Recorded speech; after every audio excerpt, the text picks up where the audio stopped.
Kenapa yang selalu membumi Nusantara? Kenapa nggak membumi Indonesia?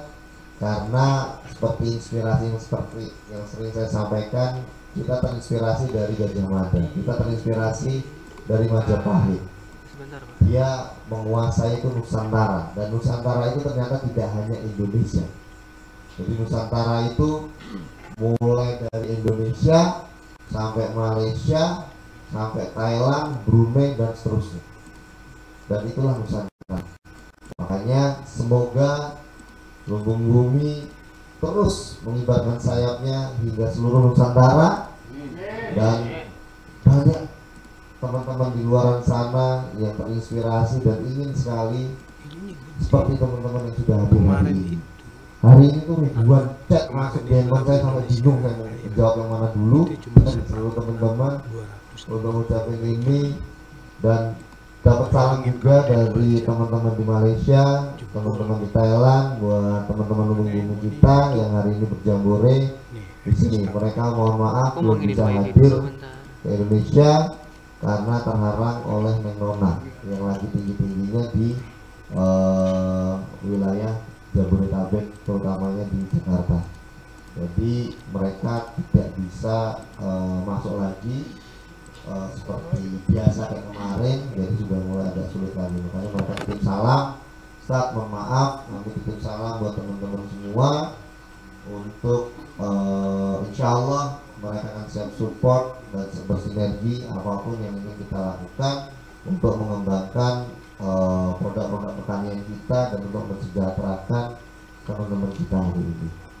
Dan yang terakhir yang ingin saya sampaikan, terima kasih kepada seluruh komponen dari Yayasan GCNI Purwakarta, Ustaz Adi yang berjuang luar biasa menyiapkan semuanya dengan timnya, teman-teman tim Agro, Ustaz Hubur, terima kasih sampai meliburkan santrinya, mohon maaf Ustaz.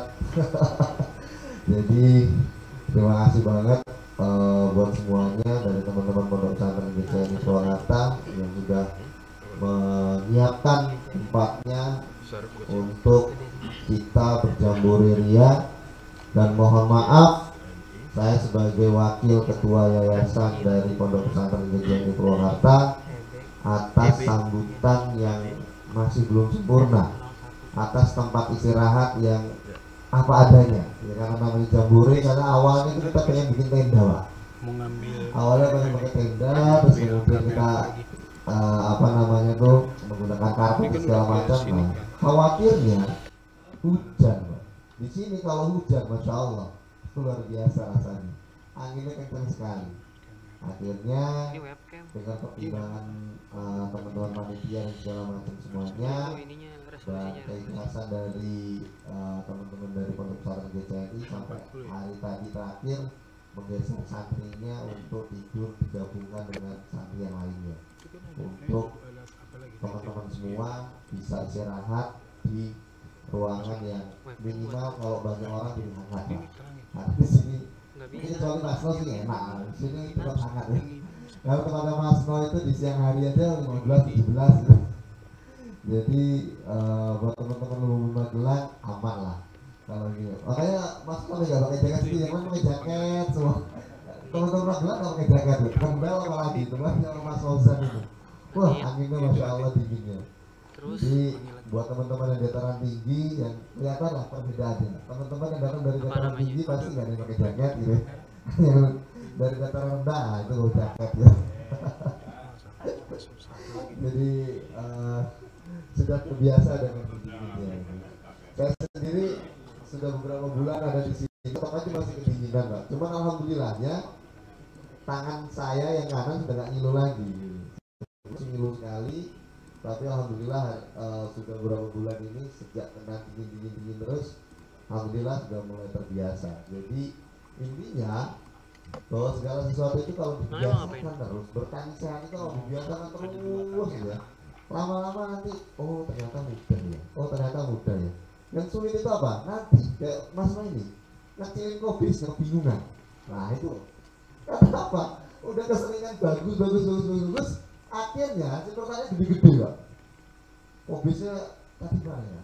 Belum ditampilin di meja panitia Bu. Nah itu kok bisa kegedean. Sampai tadi ngomong ini gak laku Ustaz kegedean. Karena saking sudah suburnya tanahnya, sudah baik tanahnya segala macam, makanya saya bilang ini nanti lama-lama kita akan bertani lagi seperti manusia purba yang semuanya gede-gede gitu, dan akan kita kembalikan ke sana subur tanah kita, dan supaya lagunya Kus-Kus itu tongkat kayu dilempar dari tanaman itu tetap masih bisa dinikmati oleh anak-anak cucu kita yang hari ini, karena anak-anak cucu kita hari ini nggak ada yang percaya Pak tentang lagu itu, karena mereka taunya hari ini tuh ya tanaman ditanam aja. Teman-teman di Madura tuh ngerasain tanaman ditanam aja itu masih butuh perawatan ekstra Pak hari ini untuk bisa tumbuh, itu pun masih banyak yang mati, banyak yang gagal.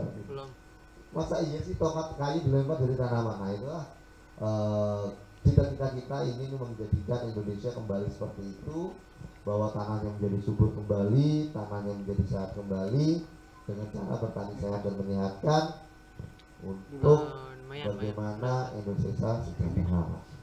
Dan sebenarnya saya akan bikin diskusi panel yang akan panjang, cuma karena sudah larut malam, saya yakin teman-teman baru datang dan butuh istirahat dengan segera, jadi saya nggak akan diskusi panjang. Besok nanti kita akan mulai diskusinya lagi panjang sampai malam, dan teman-teman tolong jaga fisiknya. Kalau ada yang mungkin kurang sehat segala macam, langsung segera lapor panitia. Kalau memang butuh suplemen, insya Allah panitia menyediakan kulit hitam. Nah, tinggal kegluk aja. Nah, yang penting madunya disiapkan dulu. Nah, pokoknya ada madunya.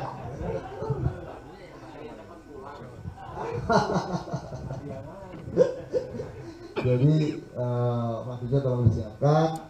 Insya Allah kulit hitamnya disiapkan oleh teman-teman panitia. Jadi kalau nanti mau istirahat, sebelum istirahat bisa langsung minum kulit hitam dulu, baru kemudian istirahat. Seperti itu. Mungkin itu saja yang bisa saya sampaikan. Kurang lebihnya mohon maaf, dan sekali lagi selamat datang di Pondok Pesantren GCMI Purwakarta, dan selamat berjambore, dan selamat buat teman-teman semua yang hari ini sudah memiliki rumah baru, yang hari ini sudah resmi rumahnya, yaitu Lumbung Bumi Nusantara. Terima kasih. Assalamualaikum warahmatullahi wabarakatuh. Terima kasih Bapak dan yayasannya juga. Selamat buat teman-teman sudah bisa bergabung se-Nusantara. Jadi tidak bingung-bingung aja Ustaz. Selama ini kita nggak ada masing-masing sepertinya kan. Jadi dari Lumbung Aceh sampai Papua itu bingung. Saling nanya, saling ingin tahu, tapi sekarang kita udah ada di Lumbung Nusantara. Baik, sekarang oke, Pak Prof. Pak Prof bawa materi atau apa? Saya sebenarnya ada satu kemarin saat ngobrol dengan Prof Nur itu yang saya ingin Bapak apa ya ke teman-teman. Jadi gini, teman-teman kita ini kan banyak dari seluruh Nusantara ya Ustaz. Ada beberapa daerah yang ketua-ketua lumbungnya itu bermasalah dengan coklat itu Pak, warung coklat. Nah, kan kemarin ada Bapak cerita, Bapak apa punya ide atau Bapak cerita? Oke, sudah. Jadi ini Pak, yang kata Bapak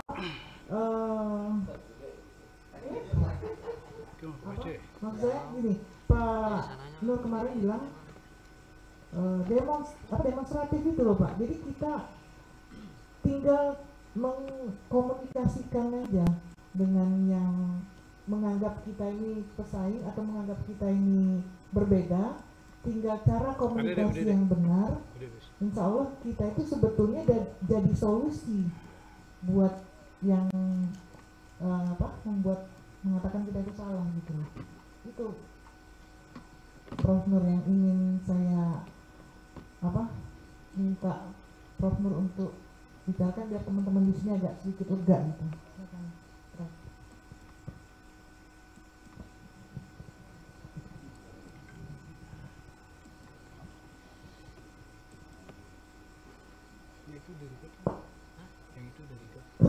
Assalamualaikum warahmatullahi wabarakatuh. Bismillah.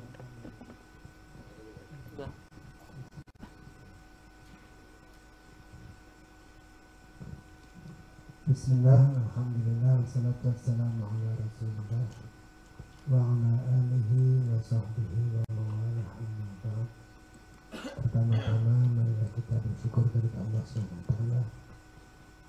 Malam hari ini dapat berkumpul bersama-sama dalam satu agenda yang direncanakan oleh panitia. Saya membaca ada undangan dari panitia Jambore Nasional Lumbung Bumi Nusantara yang malam ini datang dari berbagai wilayah Aceh, yang datang tadi kelihatannya yang dari Rio atau yang Acehnya belum sampai ya. Kemudian dari Lampung paling banyak, dari Bali malah ada, kemudian dari Lamongan dan berbagai macam tempat-tempat lainnya. Ya, mudah-mudahan semua yang meskipun saya belum sebutkan, ini semuanya ahlan wa sahlan, selamat berkenalan, selamat bertemu.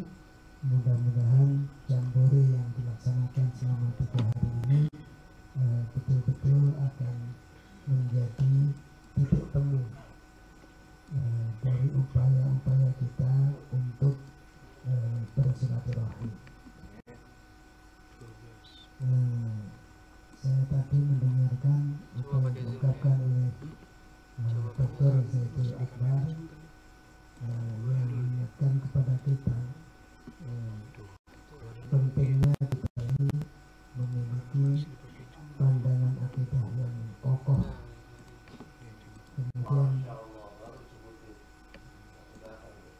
tujuan yang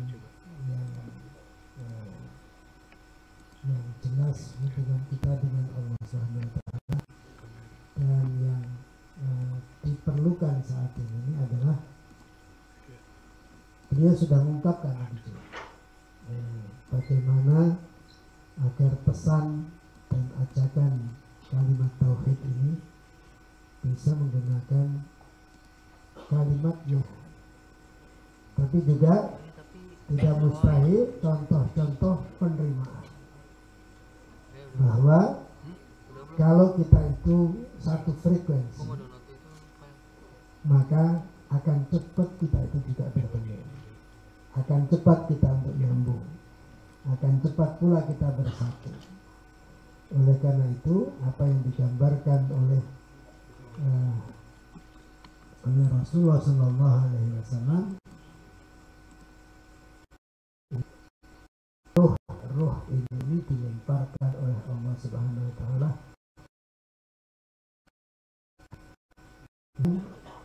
Kalau pasukan itu cepat bersatu dan menjadi damai. Ya, isinya saling intai mengintai, isinya dan isinya saling ya tidak cepat untuk kemudian malah mengatur, malah kalau bisa gegal.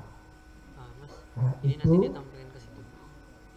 al-arwahu junudun mujahidun.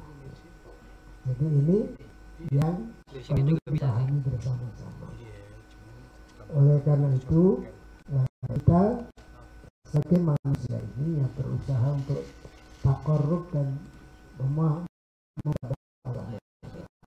agar senantiasa kita dalam ikhtiar ini juga untuk disatukan oleh Allah Subhanahu Wa Taala hati kita.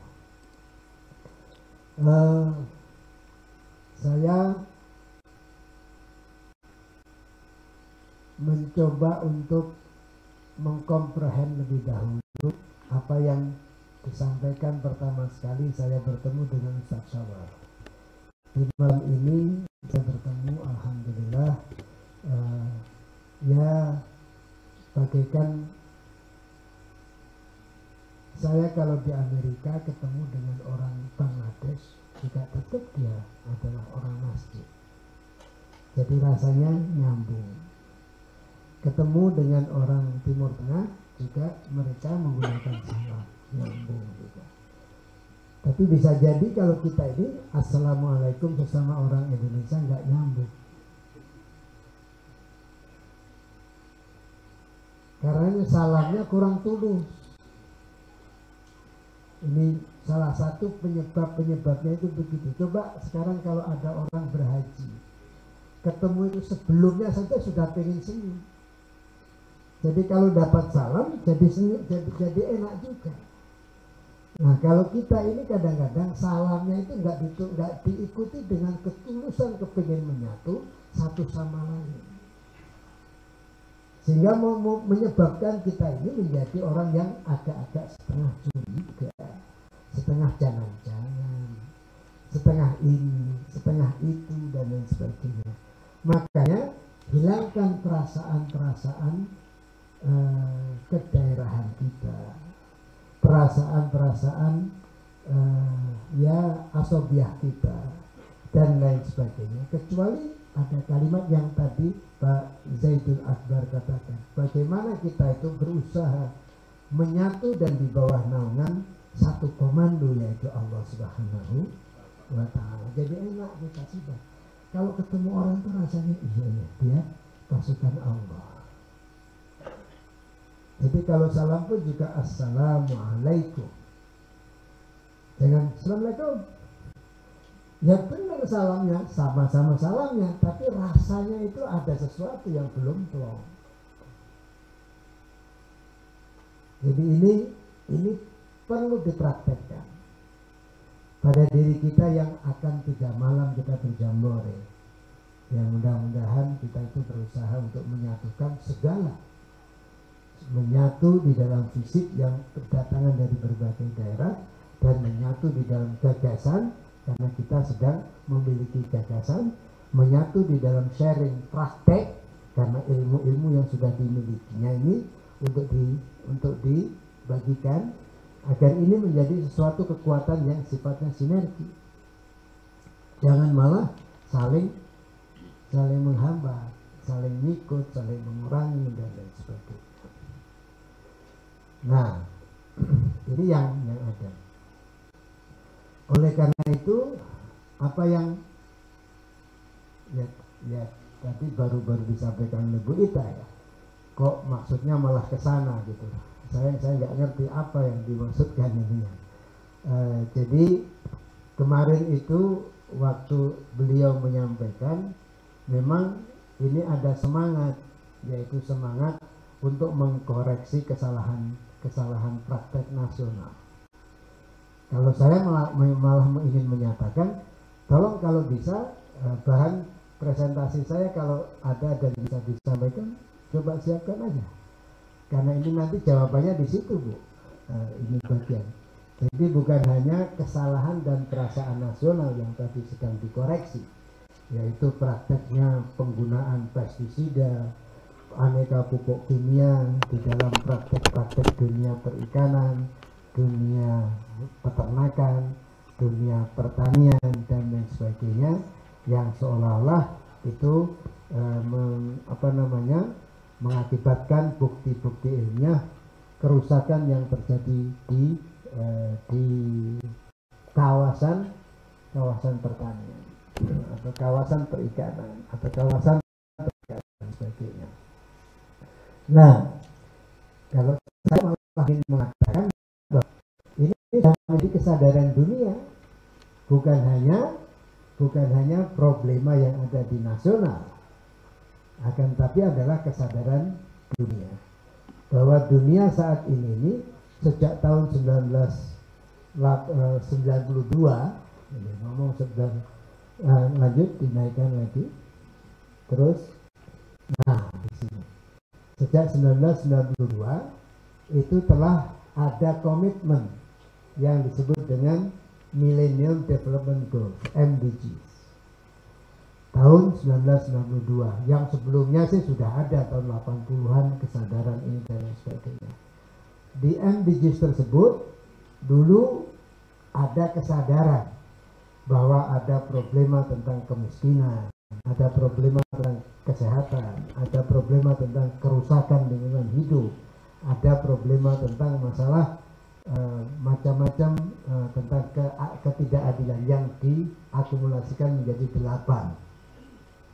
Nah, di 8 problem tersebut atau program-program tersebut ditargetkan sampai tahun 2015 itu telah tercapai. Tapi di akhir tahun 2014-an, 2015 dievaluasi apa yang mereka cita-citakan tentang jangan terjadi kemiskinan, jangan terjadi kerusakan lingkungan dan lain sebagainya, teridentifikasi makin rusak. Sehingga tahun 2015 memiliki tekad melakukan koreksi kembali secara dunia, yaitu menjadi 17 target yang mereka ingin perbaiki. Kembali lagi masih tetap sama tentang masalah kemiskinan, masalah kesehatan, kemudian masalah lingkungan hidup, kemudian masalah macam-macam kalau lingkungan itu ya, air bersih, keadilan dan sebagainya. Nah, ini diharapkan tahun 2030, nah ini cuma 15 tahun.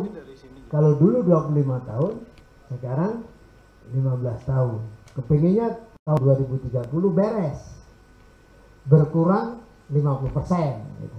Itu beresnya itu 50%, bukan zero hunger, bukan, dan zero poverty itu bukan berarti nol sama sekali. Kelihatannya juga sulit karena Allah sendiri juga sudah mengatakan akan ada orang-orang miskin yang harus dikasih sedekah, jadi nggak mungkin juga nol gitu. Ya, itu harus paham, meskipun mereka bahasa manusia gitu.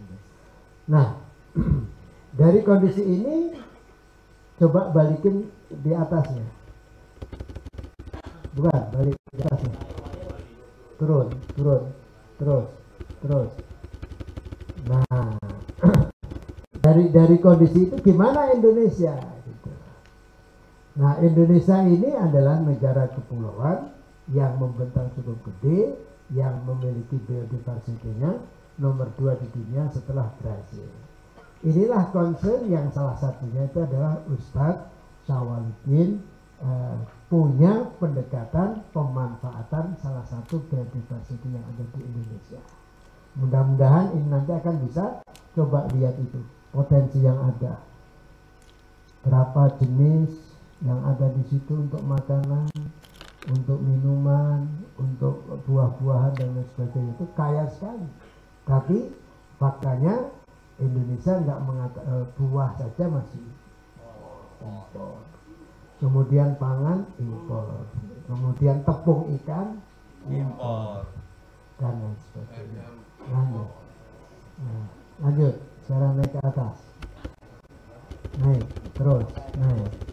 Nah, dari sana kemudian ini nih mulai lagi, belum selesai tahun 2030 sudah mulai sadar tentang kerusakan iklim dunia ini. Jadi climate change yang mereka sekarang ini kepingin ada net zero emission itu. Jadi apa itu maksudnya net zero? Lanjut, di tahun 2050 saya diharapkan tercapai, dan untuk Indonesia diberi maaf tahun 2060 gitu. Ya ini, nah jadi tahun 2060 Indonesia diharapkan bisa mencapai. Juga ada di negara-negara lain yang kayak Indonesia juga. Kira-kira apa sih yang dimaksudkan? Yang dimaksudkan itu adalah pro lingkungan, yang sebenarnya sebagian lagi adalah programnya Pak Syawaludin. Bagian dari net zero tadi. Jadi tolong kalau ngomong buat program net zero tadi nggak perlu perang dengan yang namanya orang coklat dan lain sebagainya begitu. Kalau kita memahami bahasa ini gitu lah. Oleh karena itu yang saya harapkan, apa yang substansi yang bapak-bapak sebutkan jangan dibuat keras. Substansi bapak itu indah, empuk, enak, dipakai tidur juga enak, didengerin juga enak, dimakan juga sehat. Ini yang kita perlukan, jangan ngelawan sesuatu. Ya, Nah, apalagi ini enak juga ini. Ya ya. Tolong nih, daripada minuman tadi kan mendingan ini yang gitu kan ya. Nah, jadi saya ambilkan yang paling gede ini ya. Ini saya makan ini nanti. Ini produk Magelang katanya adalah strawberry organik. Dengerin ya, strawberry organik ini. Nah, jadi dalam menjawab ini kita nggak perlu pakai istilah-istilah yang agak sarkasem. Kemudian juga ekspresi kita juga bahasa-bahasa kayak provokatif. Tapi kenapa bahan bapak dan ibu itu adalah bahan yang baik? Kenapa harus dilempar-lempar? Kalau Al-Quran itu dilemparkan ke orang, siapa yang mau menerima? Padahal itu Quran. Mau dikasih dengan baik-baik saja oleh Abu Jahal juga nggak diterima. Iya nggak? Apalagi dilempar begitu kan? Itu namanya ud'u ila sabili rabbika bil hikmah wal mau'izati hasanah wajadilhum billati hiya ahsan. Jadi sudah no doubt apa yang Ustadz Syawal ajak untuk kita kembali kepada alam itu seluruh dunia sudah mulai merasa kapok, pengen tobat.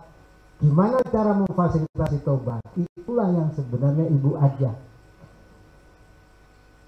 Siapkan karpet merah untuk orang bertobat.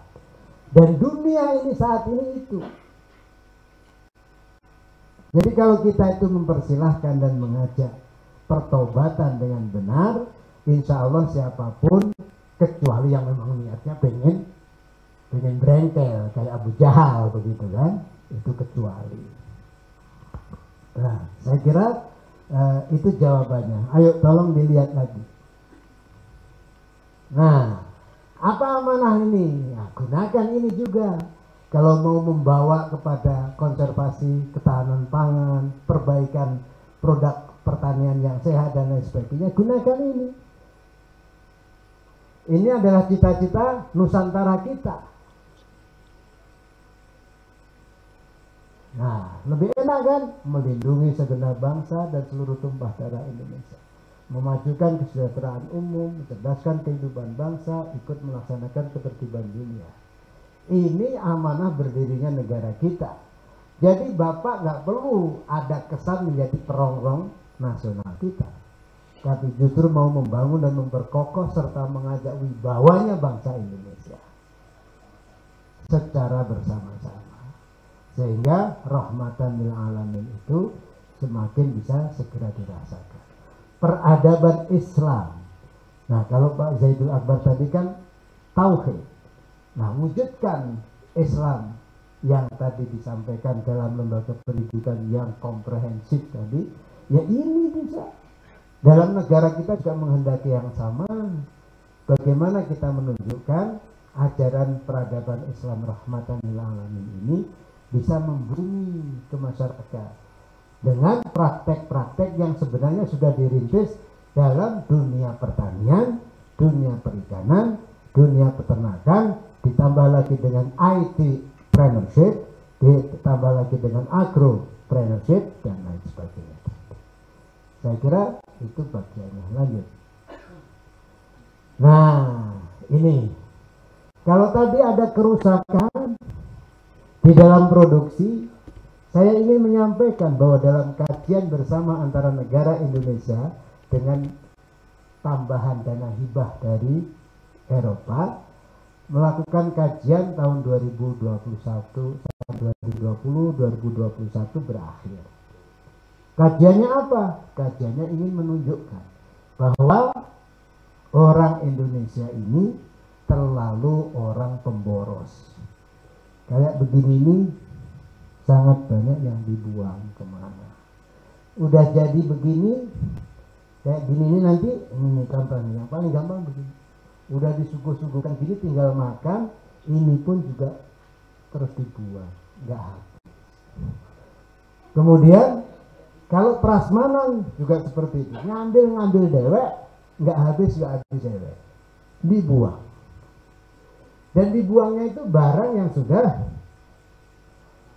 matang, sudah ini dan lain sebagainya. Berapa banyak?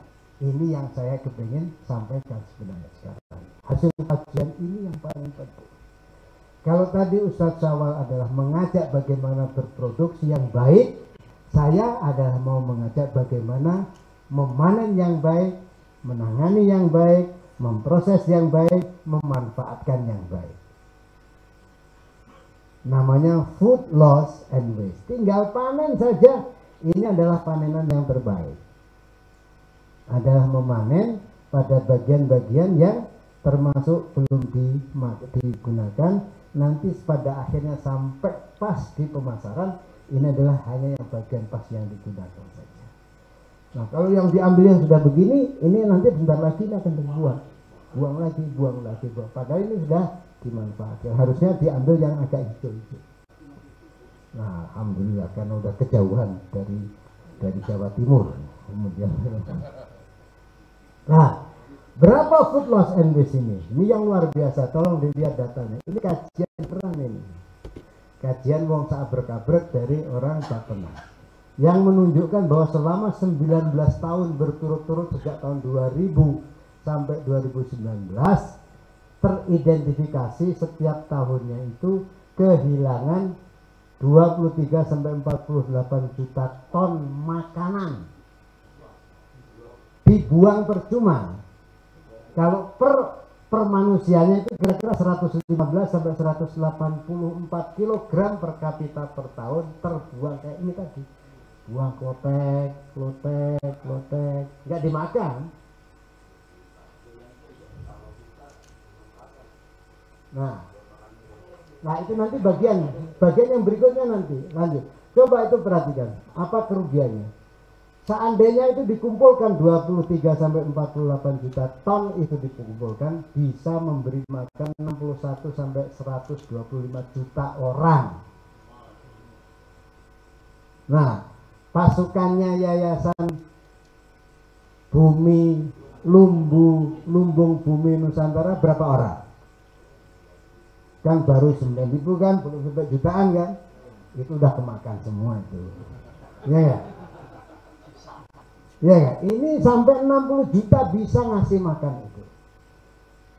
Berapa nilai ekonominya? Tuh, lihat. 213 sampai 500 triliun terbuang dari aneka produk apa saja, tolong dianggap. Nah, dari apa saja? Dari itu tuh, lihat tuh. Mulai dari padi-padian, sayur-sayuran terbuang. Itu coba berapa? 62% itu. Buah-buahan berapa? 48%. Kemudian daging, telur, susu, ikan, ini semua adalah mayoritas yang banyak terbuang dengan. Jadi ini data semua. Sehingga kalau kita mau mengkaji saat ini cukup komprehensif lah. Saya memberi pengantar yang ini, Anda diskusi lagi besok sama lusa tentang bagaimana memproduksi yang baik dan pikirkan bagaimana menangani pasca panen yang benar agar tidak muspro. Ngerti muspro? Ya, udah lanjut.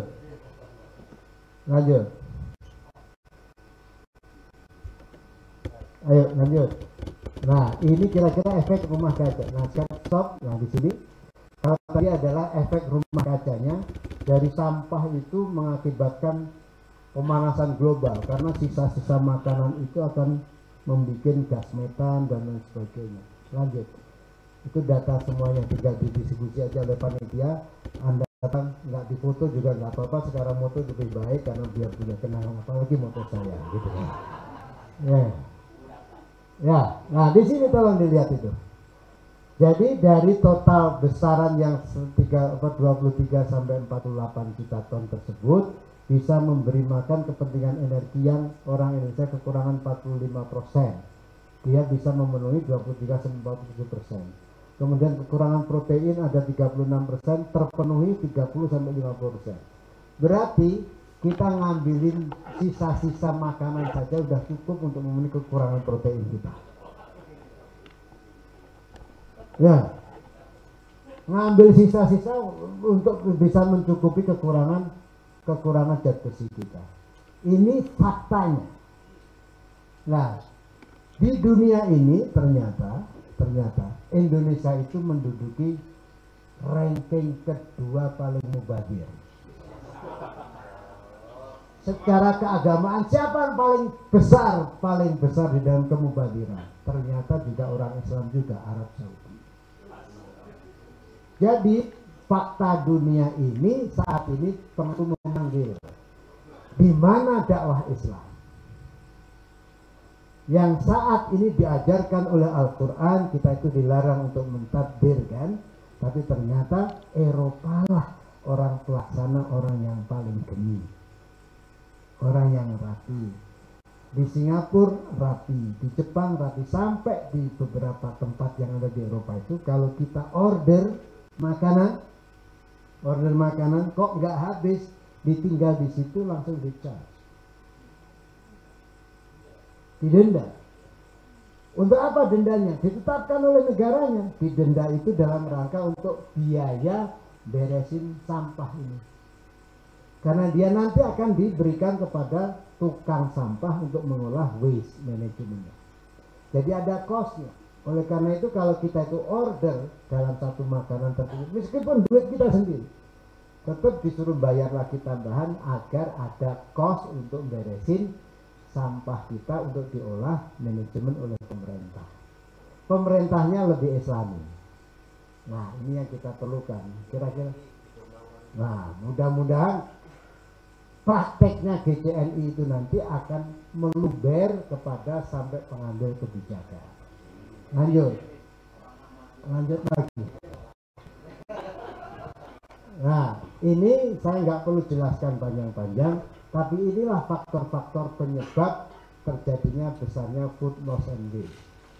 Ada ilmu yang kurang paham, ada kesadaran yang ada fasilitas yang kurang cukup dan lain sebagainya. Lanjut. Ini kira-kira strategi bagaimana untuk mengelola food loss and waste yang baik. Salah satunya yang disampaikan Ustaz Syawal, dimanfaatkan ini untuk makanan apa, dimanfaatkan untuk diolah jadi pakan, dimanfaatkan.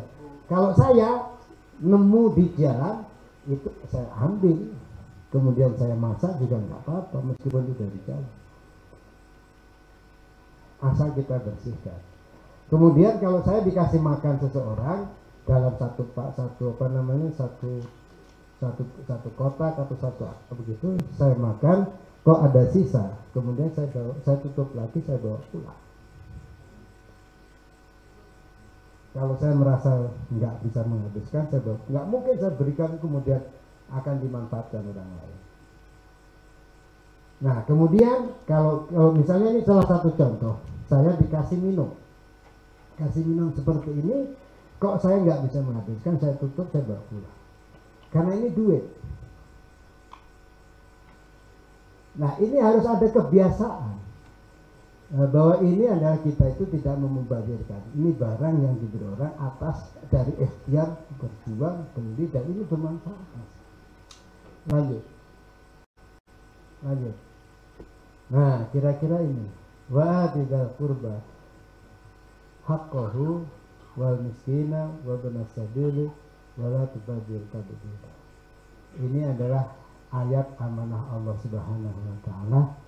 Tolong jangan suka membazirkan, lebih baik Anda berikan sedekah kepada orang-orang yang perlu, termasuk juga sanak saudara kita. Kenapa? Innal mubadzirina kanu ikhwanas syayatin. Jadi orang-orang yang suka membazirkan itu sebenarnya adalah saudaranya syaitan. Ya, terus coba gimana tuh? Maka nasyaiton. Nah, ini nih kira-kira seperti itu. Tolong ayat ini diperhatikan dengan baik, kemudian jangan mengkaji ilmu lagi. Karena sudah. Nah, sehari ini besok sampai itu adalah tempat-tempat saatnya kita menyiapkan untuk mempraktekkannya. Nah, kalau nggak bisa mempraktekkan, nanti malam tolong memperbanyak sholat tobat, kemudian tambah lagi sholat hajat. Jadi istighfar lebih banyak dan sholat tobatnya beneran. Jadi jangan istighfar saja, sholat tobat. Nah, kemudian habis itu sholat hajatnya diperkuat lagi, keinginan kita apa. Oke, lanjut. Nah, kalau ini ngapain nih? Nah, ini kira-kira nanti mau yang saya ajak tadi itu. Ini adalah salah satu tanaman yang layak untuk kepentingan pangan, utamanya adalah daerah-daerah yang kekurangan sumber pangan. Jadi yang nggak ada sawah, ini adalah tanaman yang paling baik untuk memenuhi kebutuhan pangan. Kenapa? Karena dia itu adalah yang tumbuh di ladang. Kalaupun sawahnya yang waktu palawija. Jadi waktu palawija atau lada hujan dan lain sebagainya. Kenapa ini penting? Karena ternyata ini adalah makanan yang sudah dirahmati oleh Gusti Allah, hidup di daerah Afrika. Daerah yang bisa survive dengan kondisi kritis yang seperti itu. Apalagi di Indonesia. Ternyata alhamdulillah jadi cocok juga di Indonesia. Kenapa kita perlu makan mengenal seperti ini? Lanjut, ini ada yang tinggi, ada yang pendek. Nah, ini ada lagi contoh yang ini ada orang Nigeria, ada penemu lagi, ada saya, dan itu ada salah satu sorghum pangan jenis varietas pahat. Jadi ini tingginya hanya 148, mayoritasnya yang tinggi-tinggi. Lanjut. Nah, ini pohon yang sorghum ketat, yang biasanya agak melengkung gitu, yang kayak pasir kami yang dimakan yang ketat. Lanjut. Nah, ini adalah sorghum yang pendek, yang hanya di sini. Anda nggak bakal menemukan karena ini belum dikeluarkan. Ini masih dalam apa namanya penelitian kajian, hanya segini. Cocok untuk makanan. Lanjut. Terus. Nah, kali ini contoh perbedaan yang tinggi dengan yang pendek untuk pangan dan untuk yang sweet sorghum. Lanjut biar cepat. Nah, ini contoh yang di Amerika nih, ya. Kayak begini, ada warnanya yang beda-beda kan, warna putih, warna coklat. Dan hebatnya apa? Sorghum itu adalah bukan seperti jagung. Kalau jagung itu kawinnya silang dari bunga ke kepala putiknya yang di sebelah sana, ya. Kalau ini dia seperti padi, jadi meskipun nyampur tidak akan berubah. Jadi meskipun nyampur nggak akan tetap yang sini putih masih ke merah. Ini keunggulan, tidak terjadi persilangan. Lanjut. Nah, dia itu pernikahan setia. Keunggulan sorghum. Nah, ini yang perlu. Jenis tanaman C4 ramah lingkungan. Apa itu C4 saya nanti nggak perlu dijelaskan lebih jauh, tapi intinya adalah tahan air, tahan oksigen kurang dan lain sebagainya. Terus semua bagian tanaman berguna mulai dari ujung sampai pangkalnya. Terus ekonomis di subtropis maupun tropis. Tumbuh di lahan subur dan marginal, pupuk airnya sedikit, kemudian panennya seperti tanaman semusim 3-4 bulan, tahan penyakit. Lanjut. Nah, ini yang penting. Kelayakan bisa menjadi makanan pokok karena apa? Sama-sama sumber energi. Jadi per 100 gramnya itu bisa menghasilkan energi yang sama dengan padi, sama dengan gandum. Namun glycemic indeksnya rendah, tidak mengandung gluten, layak tumbuh di Indonesia, dia kemudian dapat dimasak langsung seperti beras, kemudian dapat diolah menjadi makanan modern. Lanjut. Nah, ini contoh perbandingan datanya. Lanjut, ini adalah sangat ini zat besinya 7 kali lipat dibandingkan padi. Kemudian kalsiumnya 4 kali lipat daripada padi. Seratnya 2,3 kali lipat daripada padi. Kurang apa? Anda secara ilmiah ngerti, masih mau makan padi atau mau pengen makan gandum, sorghum, atau mau pengen impor sorghum, atau impor gandum? Nah, itu. Jadi ini nanti adalah bagian dari GCNI. Nah, jadi jadi kesalahan tahu makanan ini. Makanya ini perlu dikasih data ilmiah. Nah, lanjut. Nah, ini nih contohnya bandingkan gandum. Glikemi indeksnya ini yang paling penting. Orang-orang yang paling sering punya problema tentang masalah diabetes, bahwa glikemi indeks dari sorghum itu hanya 41, sementara padi 70, kemudian gandum di atas 90. Ini yang data ilmiah yang patut Anda pegang. Lanjut. Nah, ini problema kesehatan di Indonesia. Saya nggak perlu lagi, banyak sekali yang kita kekurangan. Lanjut. Nah, pasca panennya ini sorghum itu bisa jadi nasi, bisa jadi olah menjadi roti dan lain sebagainya, bisa dimakan jadi nasi goreng, nasi kebuli, nasi apa bisa aja. Jadi diolah jadi nasi kebuli bisa, diolah jadi roti capati bisa, diolah jadi roti cane bisa dan lain sebagainya. Lanjut. Jadi dibawa ke Arab Saudi bisa. Nah, apalagi diolah menjadi kayak ini, apa namanya, makanan pindang seperti ini. Ayo lanjut. Nah, ini yang saya ajak nih. Bagaimana setelah kita sadar bahwa sorghum itu memiliki keunggulan nilai gizi, protein, kemudian mineral dan lain sebagainya. Kemudian bagaimana kita bisa tidak mau membuang nasi, tapi nasinya makan sekali, sorghumnya makan sekali aja, sorghum sekali saja. Nasi mau 2 kali, mau sekali nggak apa-apa, selebihnya yang lain. Nah, lanjut. Kira-kira manfaatnya apa? Ya kan insya Allah sehat. Lanjut. Nah, ini contoh dari beras sorghum yang warnanya putih. Lanjut. Nah, kalau dimasak jadi ini. Pakai rice cooker. Terus, nah, kalau diambil dari asin jadi kayak begini. Lanjut. Nah, kalau dimakan ya begini jadi. Ya. Ini tampilannya.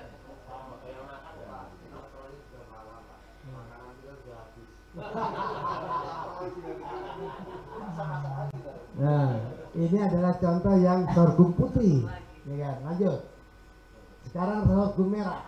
Nah, pakai sama, lanjut. Jadi nasinya nasi merah. Ya, terus. Nah, ini disajikan di atas meja pakai pecel. Lanjut. Nah, ini jadi pecel lele.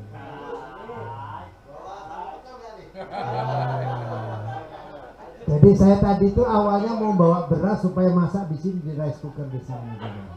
Lanjut, terus. Nah, ini kayak gini lagi. Insya Allah. Ayo, lanjut kayak gini ya. Lanjut lagi. Lanjut. Nah, ini adalah aturan, anjuran yang nanti bisa dipelajari. Lanjut.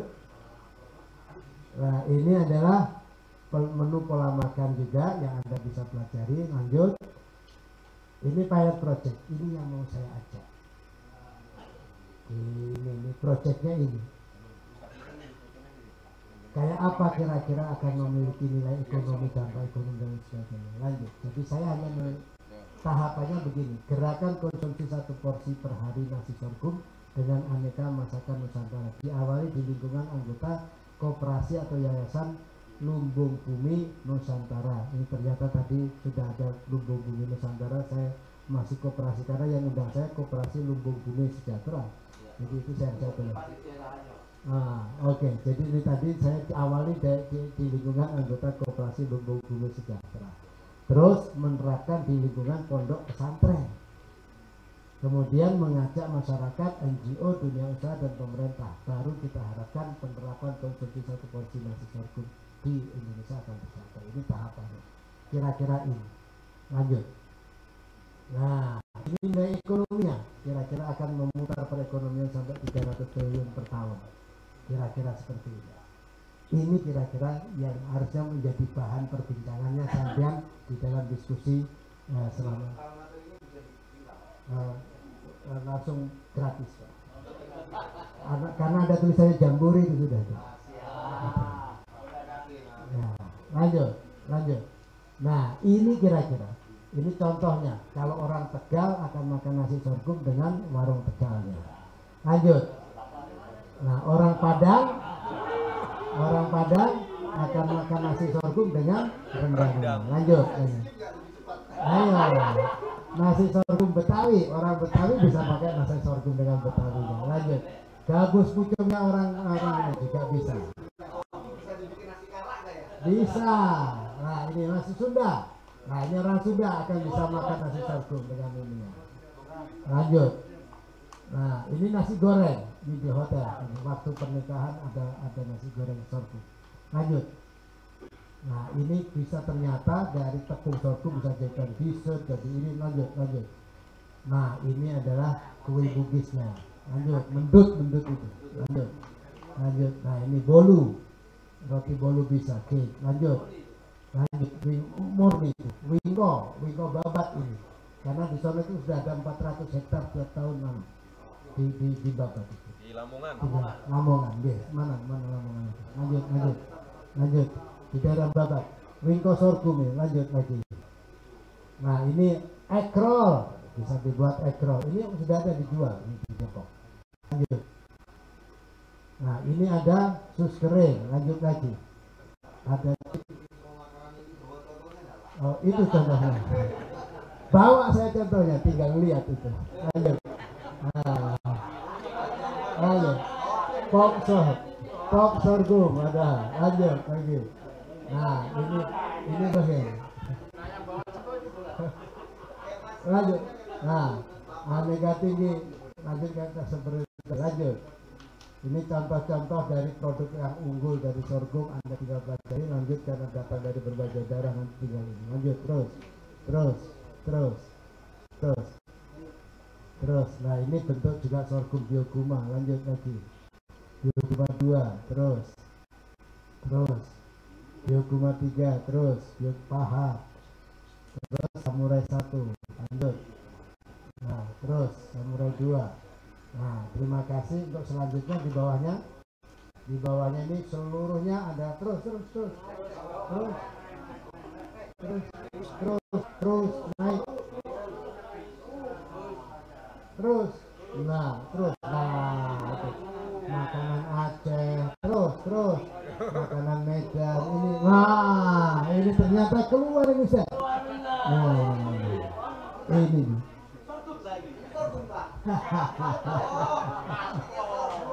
terus itu Batam, itu masakan Jambi, terus nanti masakan Lampung ada, Palembang ada, terus Bengkulu, terus nah Lampung, mana Lampung nih fans Lampung? Nah itu dong. Lanjut apa lagi? Terus Banten, mana Banten? Nah lanjut lagi. Rawon, Jawa Timur. Jawa. Nah, tuh pecel Jawa Timur. Nah, Bali. Nah, Bali gimana Bali? Lanjut. Terus.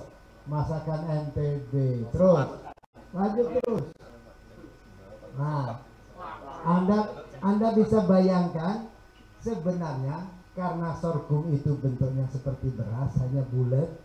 Kemudian cara masaknya juga seperti beras, tinggal pakai rice cooker sudah cukup.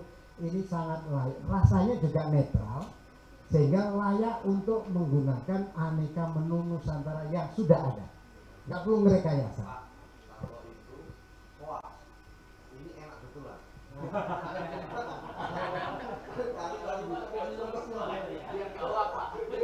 Oh, paling gampang itu nanti bikin aja lagi jamburi yang kedua. Nanti masing-masing lubung membawa sorghumnya masing-masing. Nah. Oh, banyak itu bibitnya sudah ada juga.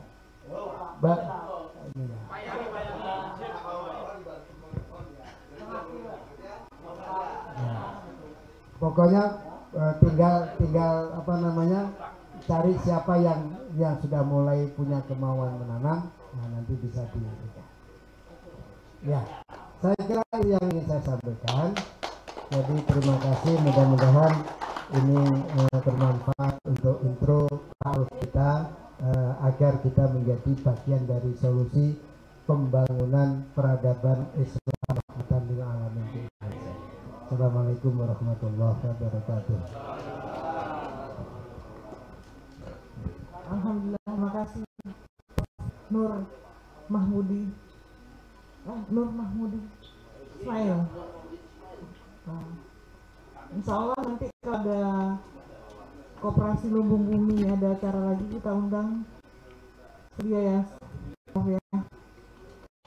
Terima kasih. Nah, teman-teman, ternyata panjang juga ininya materi. Teman-teman masih semangat ya. Kita masih ada satu lagi. Beliau mentor kita juga di Kolbu, Koperasi Lumbung Bumi Sejahtera, dan beliau eksportir tempe sampai ikan asin pun beliau, dan kita bisa belajar dari beliau yang mungkin sudah siap produknya, siap ekspor, atau memang benar-benar baru mau belajar. Banyak belajar dari Pak Bambang Suyitno. Silakan Pak.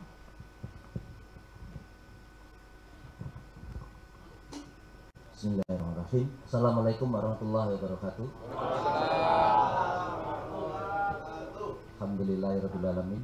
Puji syukur kita sampaikan kepada Allah Subhanahu wa Ta'ala, di mana pada malam hari ini kita bisa berkumpul tertawa bahagia di ruangan ini. Mudah-mudahan menjadi ada manfaat bagi kita semua dan menjadikan ibadah bagi kita semua. Amin. Bapak Ibu sekalian, untuk momen malam ini saya isi perkenalan aja dulu, karena saya di sini sampai hari Minggu. Sekarang sudah jam 10:30. Jadi alangkah bijaknya, karena beliau ini harus kembali lagi di Bogor. Saya pikir, saya pikir teman-teman ini masih banyak hal yang didiskusikan dengan beliau. Mending sekarang kita pakai diskusi saja. Oke, sebagai perkenalan awal, saya ada di Kolbu Jabodetabek di Koperasi Lumbung Sejahtera. Mungkin bagi teman-teman yang di luar Jabodetabek, salam kenal. Sebenarnya yang kalau dari Jateng Lamongan udah sering ketemu, tapi nggak kelihatan ya, nggak ada yang datang ya. Oh iya, sip. Nah, kebetulan asli saya dari Tuban, Jawa Timur, makanya saya mewakili Tuban juga nih. Kalau Tuban, ini Tuban sahabat asli Tuban. Asli Tuban ya, GG. Nah, saya tinggal di Bogor. Aktivitas saya tadi seperti disampaikan, saya dagang antar negara. Nah, jadi memang, dan yang saya dagangkan produk-produk pertanian. Malu sebenarnya saya bilangnya, saya jualan jengkol, jualan pete, jadi nggak elit lah istilahnya. Tapi nanti panjang lebarnya bagaimana kita bisa memulai ekspor, nanti saya akan sharing waktu yang akan datang aja, karena waktu kita masih panjang. Kalau misalnya kita nggak punya momen khusus bersama begini, kita bisa mojok sambil ngopi, tapi belakangnya nggak boleh ya, ya sambil ngopi, jadi sajiannya separuh saja. Jadi itu saya pikir besok kita diskusi lebih panjang. Malam ini kita manfaatkan, kita puaskan supaya waste-nya tadi nggak banyak. Mungkin tapi sebagai gambaran mungkin Ustadz, kenapa kita tadi yang paling utama, yang paling banyak waste adalah buah dan sayur. Why? Terutama di Indonesia. Karena teknologi industri pertanian tidak masuk ke kampung, Pak. Sementara salah satu sifat dari produk pertanian adalah satu, cepat rusak. Yang kedua, petani Indonesia menanam tidak pastian, Pak. Nah, itu yang perlu kita carikan solusi yang supaya lebih arif. Kenapa nanam tidak pastian? Kalau mau nanam, yang pasti itu cuma harga pupuk sama harga bibit, Pak. Begitu panen, kita nggak punya kepastian. Pasti untung, yang pasti, nah itu hampir pasti gitu. Untungnya kadang-kadang, Pak. Nah ini yang harus kita siasati.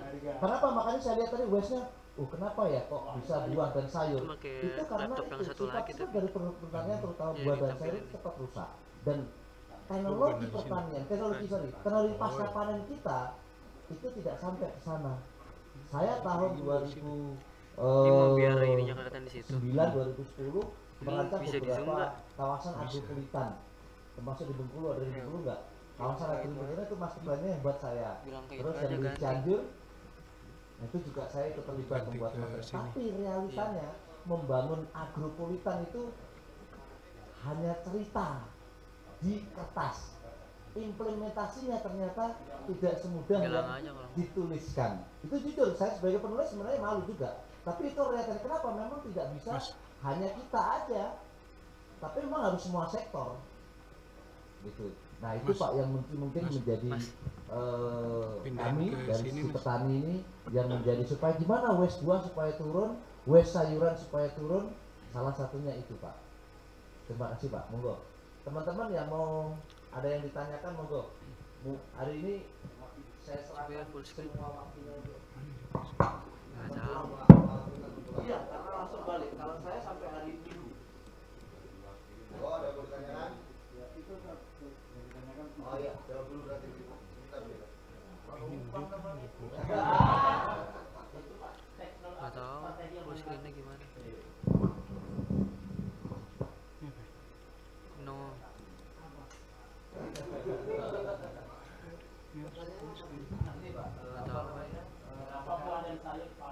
Nah, waste-nya kan paling banyak. Salah satu strategi menurut pendapat saya salah satu penyebabnya itu adalah belum dan saya itu pengelolaan sampah. Nah, teknologi sampah itu nggak menyentuh sampai ke kawasan-kawasan pedesaan. Enggak, yang tadi duplikat itu. Tapi implementasinya masih jauh. Yang duplikat. Mungkin ada ya, Bril.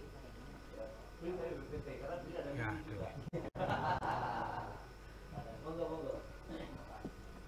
Ya, kalau tadi digambarkan, memang proses pasca panen itu yang belum diterapkan sesuai dengan SOP-nya.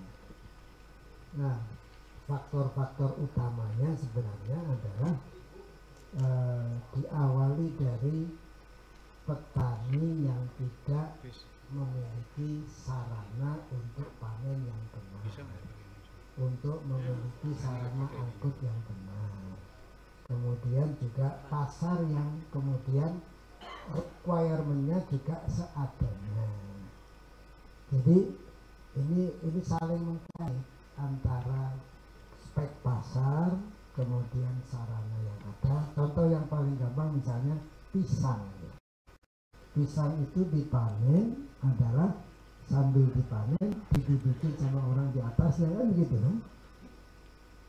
Ya ini yang akhirnya harus dipanen yang masih muda-muda supaya kuat untuk diduduk kan begitu jadinya. Jadi sarana pasca panen kemudian juga kualifikasi persyaratan yang ada di pasar juga. Nah, kalau pasarnya juga nerima begitu juga akhirnya ya udah gitu juga kejual. Nah itu yang jadi masalahnya. Nah contoh misalnya kalau Mas Bambang pada saat mau ekspor, mereka sebelum ekspor sudah ngomong ini kalau nggak ini tak tolak. Karena ada persyaratan dan penolakan yang konsisten, ya yang jual pun takut. Tanyain dia takut nggak? Enggak Pak, saya nggak takut. Setelah memenuhi syarat, kalau nggak memenuhi syarat ya takut juga gitu. Jadi nggak takut itu kalau sudah memenuhi syarat gitu kan, terus langsung aja gitu kan. Tapi pada saat belum memenuhi syarat dan apalagi satu kontainer tiba-tiba ditolak semua, kan seneng gitu juga. Ya satu kontainer udah dikirim ke sana ditolak gitu kan. Itu contoh. Gitu. Jadi intinya adalah memang standar kita di dalam pasar juga turut mempengaruhi. Kemudian yang bekerja, kualifikasi bekerjanya pun juga orang yang belum terdidik untuk membuat disiplin melakukan sortiran tadi dan sebagainya. Ini tadi diuraikan ada 5 penyebab itu, salah satunya itu nanti bisa dibuka diskusi. Prakteknya ke sana. Tadi sebenarnya kalau yang ada dari 11 jenis kategori makanan tadi kita kan ada utamanya adalah buah, sayurnya yang paling tinggi 62%, buahnya yang kedua, terus kemana akhirnya akhirnya adalah tentang ikan, kemudian daging, kemudian telur, kemudian susu. Itu yang ada. Baru kemudian padi-padian. Padi itu kira-kira 7% yang rata-rata hilang di situ. Jadi meskipun padi kelihatannya ini, tapi tetap prakteknya masih banyak yang berbuah. Itu ya. Tapi yang paling catatan yang paling penting lagi itu adalah food waste-nya. Food waste-nya. Jadi makin tinggi pendapatan seseorang, makin banyak membuang makanan. Ini pada daerah-daerah negara berkembang.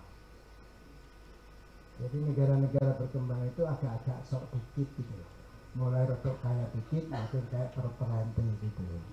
Kemudian ngambil makanan sok gaya banyak-banyak tapi nggak dihabisin. Dan ya nggak ngabisin makanan itu jadi tren, jadi gaya. Ini orang kaya begitu, seolah-olah itu kayak begitu. Nah ini yang harusnya sangat bertentangan dengan innal mukabbirina kana ikhwana lisyayatin. Itu yang penting. Terima kasih.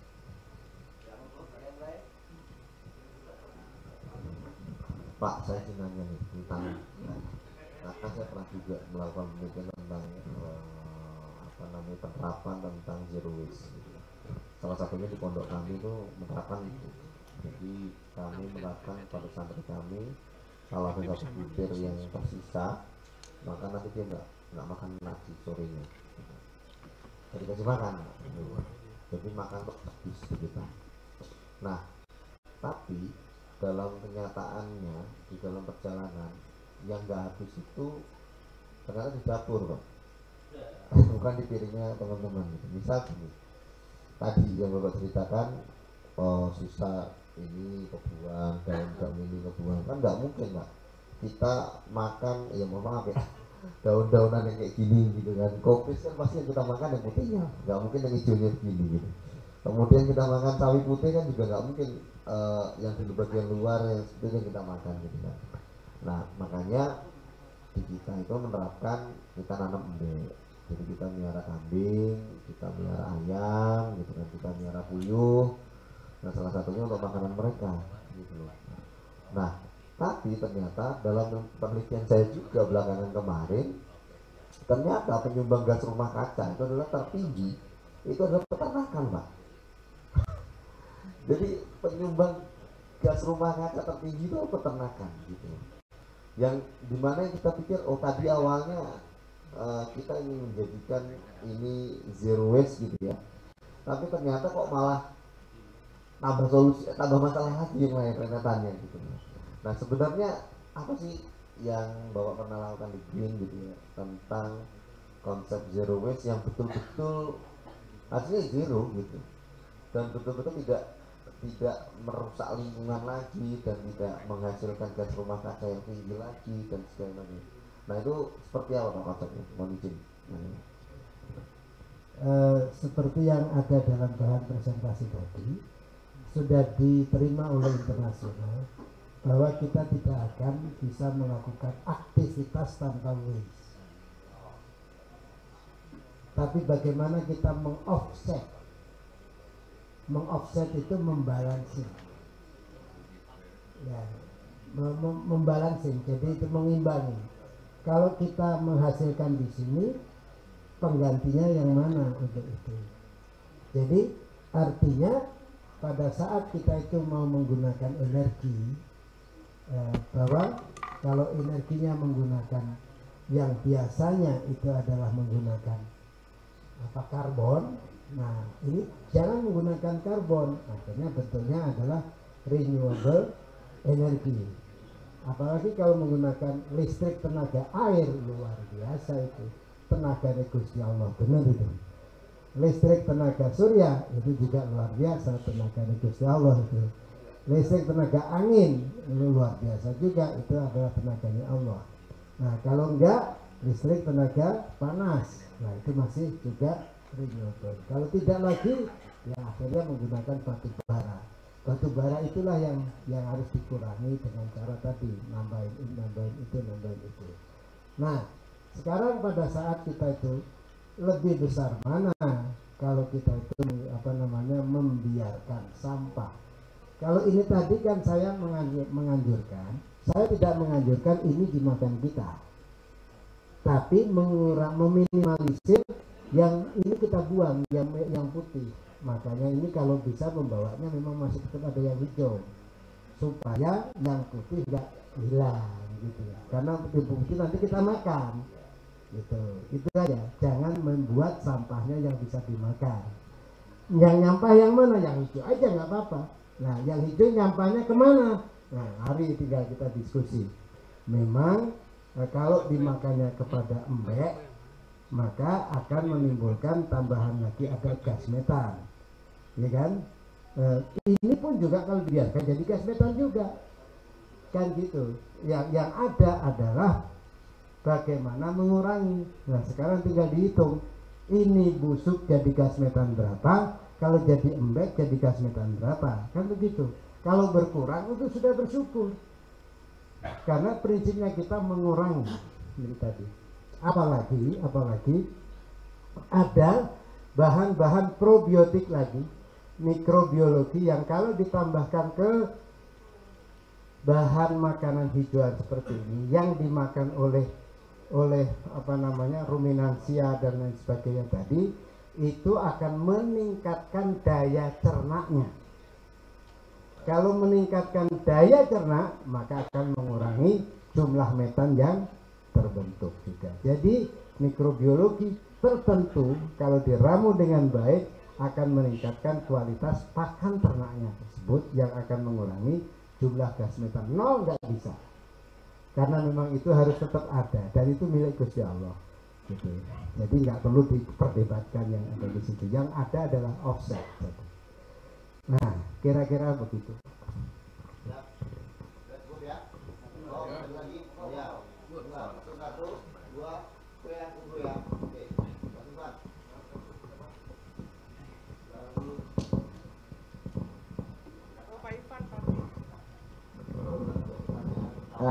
Assalamualaikum warahmatullahi wabarakatuh. Ustaz Mahmudi, boleh saya sedikit nanya tentang sorghum ya, Ustaz ya. Kalau kita sebagai petani ya, saya belajar bertani dari ujung dulu. Jadi kemana akan dijual, kemudian berapa harganya, baru setelah itu saya baru berani narik maju sampai ke penanaman maupun budidayanya gitu.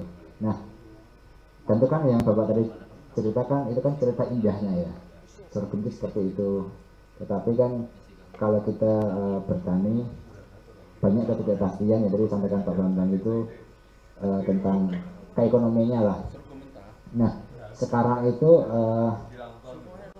sorghum itu secara keekonomian seperti apa sih untuk dari petaninya? Itu aja.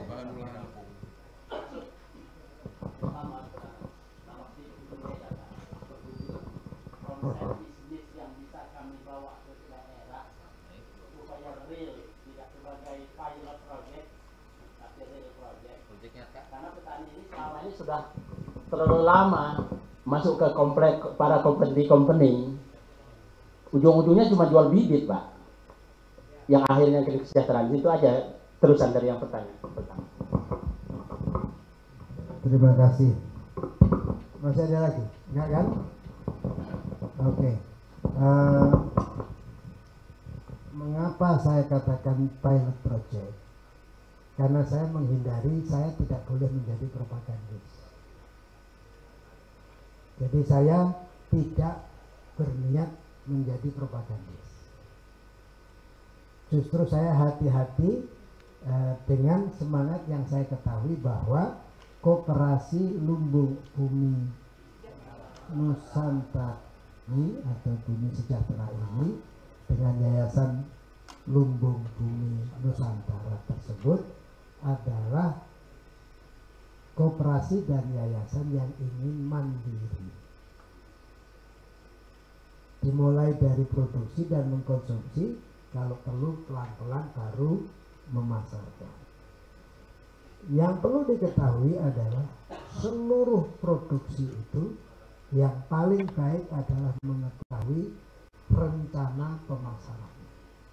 Kalau tidak utuh rencana pemasarannya pasti menjadi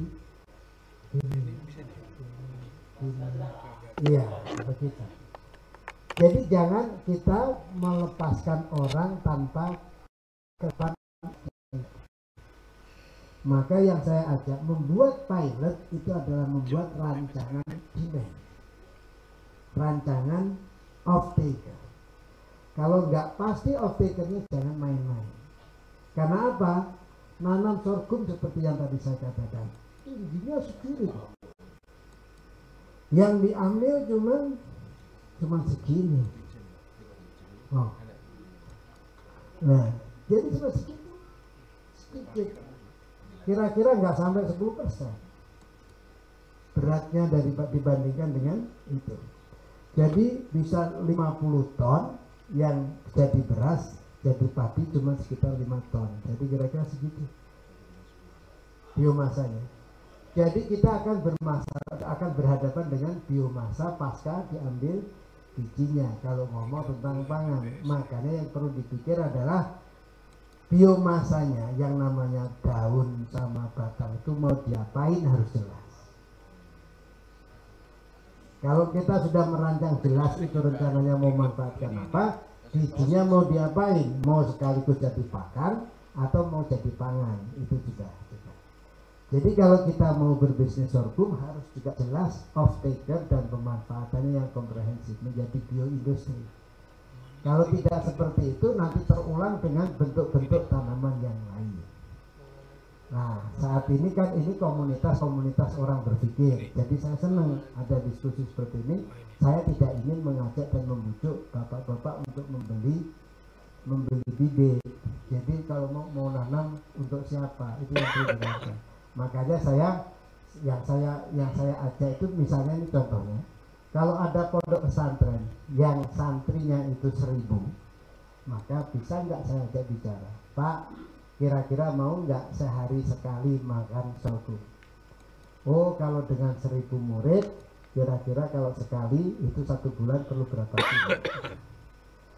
Nah, kalau sudah mau, coba kami belajar dulu dong. Ya udah, kita kenalin dulu. Kalau sudah mau, oke, saya akan tanamkan. Nah kalau nanam ini jangan lupa kalau ini nanti hasil dari daun sama ini siapa yang manfaatin?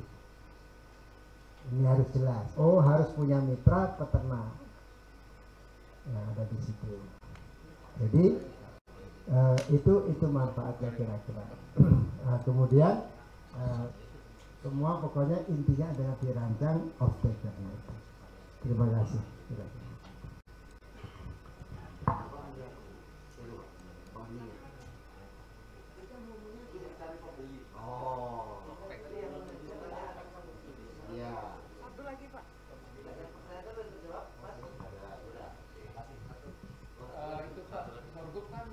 Di atas saja Pak, bisa terciptakan banyak bunganya Pak? Belum bisa Pak? Ya nanti kita akan coba lah, kita buat. Nggak ada yang nggak bisa, insya Allah bisa. Gitu. Udah. Oke ya, udah malam ya. Oke. Ada yang masih mau tanyakan lagi? Sama kasihan Prof, udah malam nih. Masalahnya langsung pulang, saya pikir nginep Prof. Makanya Masya Allah luar biasa sekali. Ya, baik. Saya menggantikan moderator. Jadi terima kasih Prof atas pencerahannya, diskusinya, dan kehadirannya di acara Jambore Lumbung Bumi Nasional Senusantara. Jadi jangan kapok nanti di Lumbung Bumi Jambore insya Allah yang kedua. Semoga kita bisa lebih baik lagi dan lebih banyak lagi yang hadir. Semoga Neng Nona segera hilang. Dan ini kami ada sedikit oleh-oleh. Iya, Masya Allah. Siap. Ini hasil semua produk dari teman-teman Lumbung, Bro. Dan ini, Masya Allah. Ini supaya nanti Prof malam ini begadang, besok paginya fresh, seger. Nah ini nanti dikukus, dijus boleh, dikukus boleh. Nah ini apa nih? Tomat. Nah ini tadi real juga nih, Prof. Tomat ini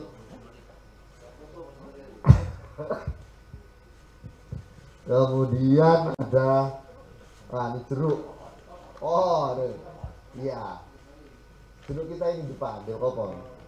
Nah, jadi ini jeruk kita semuanya organik. Susah Bro, dipegang semua Bro. Biasanya Bro. Nah, nanti ini semua. Nah, ini yang terakhir.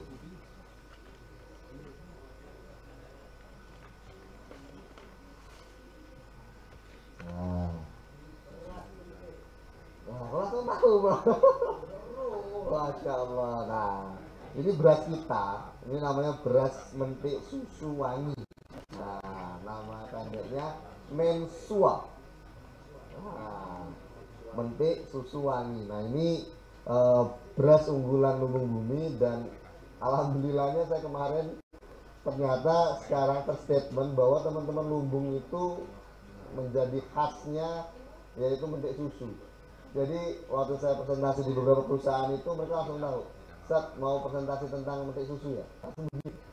Jadi mentik susu ini hampir melekat ke teman-teman Lumbung, karena ya mentik susu wangi ini hanya teman-teman Lumbung yang paling banyak memproduksinya. Insya Allah akan jadi brand kita, mentik susu wangi. Semoga dengan beras ini akan menjadi Indonesia sejahtera dan Indonesia sehat. Oh, Masya Allah, wah lengkap sekali, Prof. Oh, mana ini? Masya Allah, ini apa gluten? Wah, cocok, banyak sekali, Prof. Oleh-olehnya dari teman-teman Lumbung, Prof. Oh ya, siap. Nah, ini jagung in. Wah. Oh ini beras, ini jagung, gluten free. Wah, Masya Allah. Ya kurang lebihnya begitulah. Ini dari mana? Tuban. Tuban, Masya Allah, ini dari Tuban.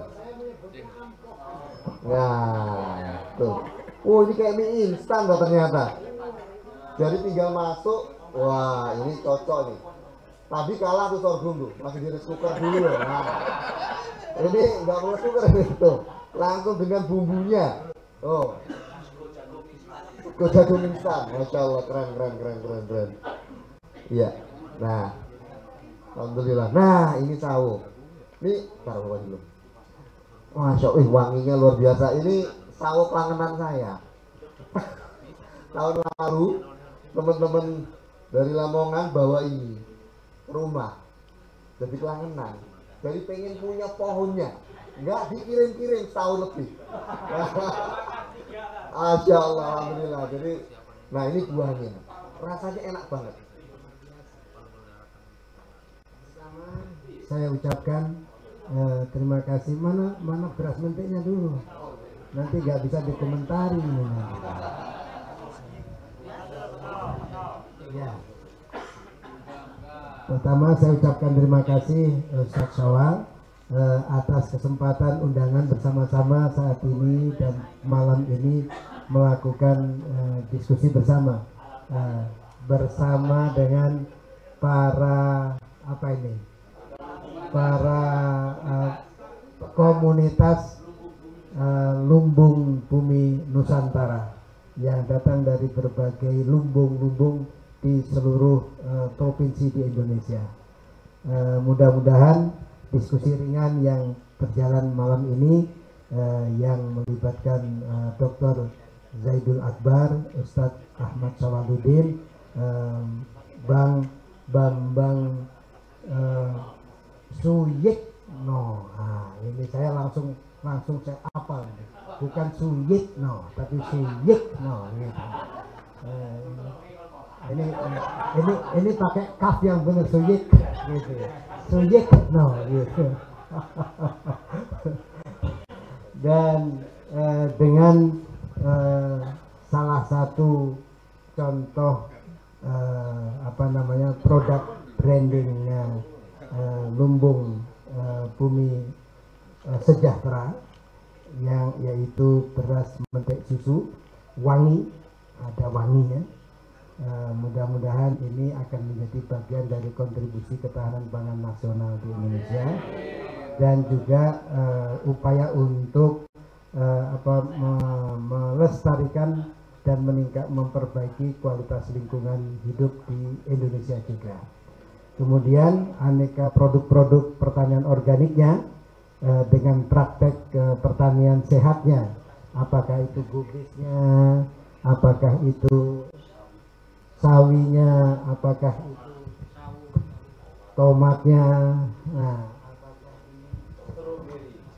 stroberi organiknya, dan juga bentuknya apa ini?